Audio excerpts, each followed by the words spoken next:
Hello, everybody. My name is Jacob. I like sports. Welcome to another edition of JK Sports. And today we are going to be going with the first round of the NBA playoffs. What I'm going to do is start west to east, 1 through 8, 2 through 7, so on and so forth.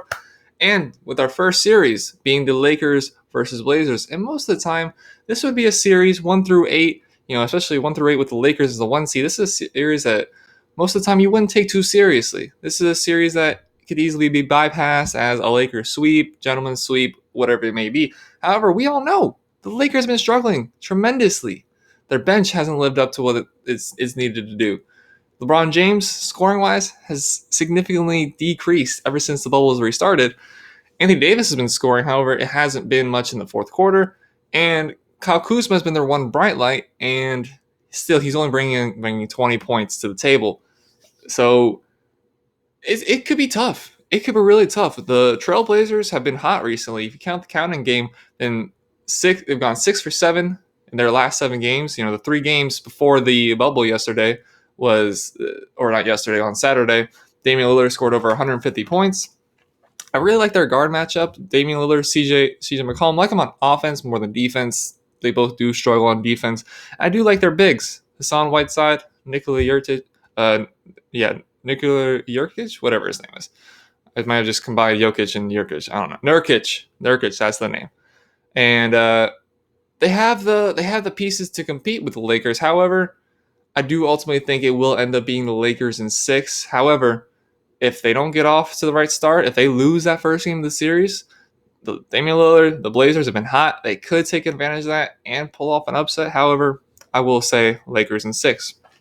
Which brings us to our second matchup, being Clippers versus Mavericks. Now, this is a tasty matchup.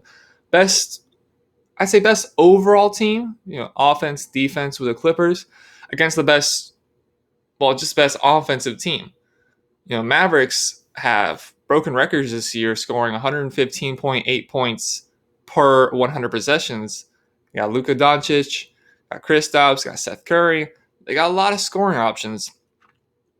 However, Clippers got, they got that full team. As long as Montrezl Harrell shows up, Paul George, Kawhi Leonard, Montrezl Harrell, Patrick Beverley, Lou Williams, Reggie Jackson. That's a serious lineup, and many people's favorites to make it to the NBA championship. So I will say, ultimately, I do think the Clippers are going to move on. However, similar to our previous series, I do think it will be Clippers in 6. Now, that brings us to our third matchup, the 3 versus 6 matchup, which will be Denver versus Utah Jazz. And Denver's a good team. Denver's a really, really good team. Michael Porter Jr., Nikola Jokic, that's what I was trying to say earlier. Jamal Murray. Offensively, they're amazing.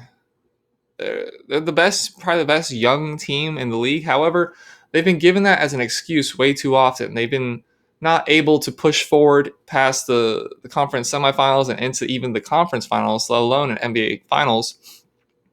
So this year, I want to see more from them. This year, I want to see them take that further step and actually compete with a top dog. Last year, they had a poor performance in the playoffs, going to 7, I believe it was, with the Spurs, and then losing, of course, in the second round. So, and then I'll give the Jazz the respect of talking. However, I can't take them serious. Mike Conley just left the bubble, already missing Bogdanovich. Didn't look good to begin with in the bubble, going 3-5. So all I really got is Donovan Mitchell and Rudy Gobert. Players like Jordan Clarkson might step up into better roles. However, I am going to go and say it's probably a sweep. I'm going to say Denver in 4 and hope to see good things out of them and hopefully see that they can actually compete this year. Which brings us to our last, but arguably most interesting series, which would be Oklahoma City Thunder versus the Houston Rockets. And I say interesting because of who the Rockets are missing. They're missing Russell Westbrook. And Russell Westbrook could easily be out for the entirety of the series, most likely to miss 1 or 2 weeks. And Oklahoma City Thunder, man, every stop, every turn, we expect them to slow down. We expect them to stop beating teams. However, they got that dynamic of Chris Paul, Steven Adams, the grittiness combined with the youth of Shai Gilgeous-Alexander. They have players like Danilo Gallinari. Danilo Gallinari. My enunciation is terrible today.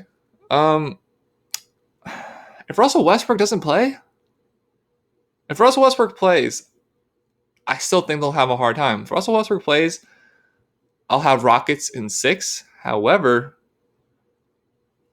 if Oklahoma City can come against the Rockets with no Russell Westbrook, I honestly think Oklahoma City could pull it out. If there's no Russell Westbrook, my prediction is going to be OKC in 7. And if you told me that at the beginning of this year, when everybody, including myself, expected the Thunder to be the worst team in the league, I would have told you you're crazy. But they're at this point where they've been so dominant, so effective, so efficient.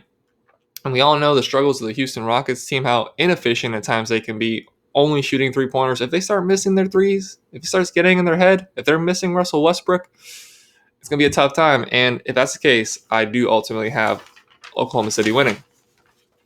Well, let's move over to the Eastern side of things and our 1 versus 8 matchup, which is going to start today, 1:30. Hopefully I'll get this out before then, being the Bucks and the Magic. And I wish I had stuff to say.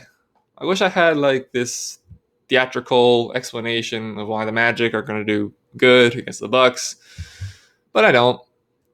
Magic are terrible. They're pretty bad. Somebody had to be the 8 seed. You know, Washington's awful.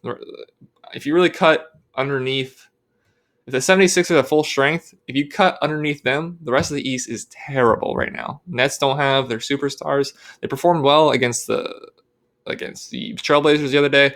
However, we can't take them that serious either. So, Bucks Magic, I can't see them going past 4 games. I have my doubts about the Bucks, but however, I don't believe that's going to take into play until later in the playoffs. So, I'm gonna go Bucks in 4. And in the same nature with our next series, Raptors versus Nets, I really like the Raptors. I really like all their pieces. Kyle Lowry is so much better of a point guard than I thought he could ever be. Pascal Siakam stepped up into a star role very well. And then there's the Nets, who, of course, still missing Kyrie, missing Kevin Durant, missing Spencer Dinwiddie. Got Karis LeVert as their best player right now. And they're still a fun story.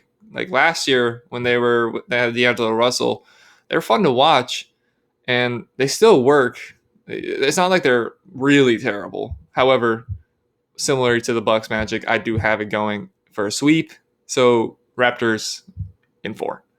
And that brings us to our 3 versus 6 matchup in the East, being Celtics 76ers, a rematch of, was it last year? I believe it was last year. Celtics versus 76ers. I really like Celtics. You know, previously, on a previous video, I stated that I think the Celtics are the favorite to come out of the East, and they still very well could be. Struggled to match up against the Bucks because of the Bucks' size. However, I do like them. I love their scoring. I love their options. I love Tatum, Jason Brown. Kemba Walker has stepped up, and, you know, I had a lot of doubts of you signing a player who's over 30, who's below 6 foot. However, he's clearly the right point guard when you compare that to Kyrie Irving. Kyrie Irving is somebody who's not that good of a leader. He's kind of a nuisance almost to that locker room, or almost every locker room he's been in. Then you bring in Kemba, who's so just dedicated to winning. He hasn't won anything in his career yet because of how poor Charlotte was. And now he's in an environment where he can win. He can help his team push forward. So I really like that. And then there's the 76ers, who I like their size. That's the one thing that the Celtics do struggle with. At any given time, you can have Joel Embiid and Al Horford on the court at the same time. Now, we're going to assume that Joel Embiid is fully fit after returning for the last game of the regular season. They need to win this. They need to win this series. I don't think they will. However, if they lose, I think Brett Brown's gone. Even though Ben Simmons isn't playing, I think they're going to try to trade either Ben Simmons, Joel Embiid, because the process has clearly failed. They haven't gotten anywhere. Now, they had that buzzer-beating loss to the Raptors last year. However, it is what it is. They haven't even gotten to the conference finals. They've been through this process for, 8 years now, and they still haven't even got to a conference finals. I think it's time to admit that it hasn't worked. Disband the team.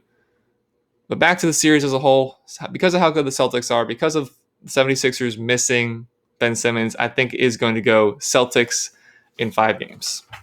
Now that brings us to our last series, and of course, with our Miami Heat.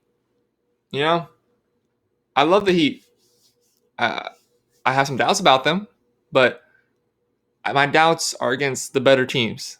And sorry to the Pacers, they're not that good of a team. They have Victor Oladipo, good player, very good player. I would love for him to come over to the Heat. Saw him buddy with all the Heat players after the last game, even though he's supposed to have beef with their team. Thought that was a little interesting.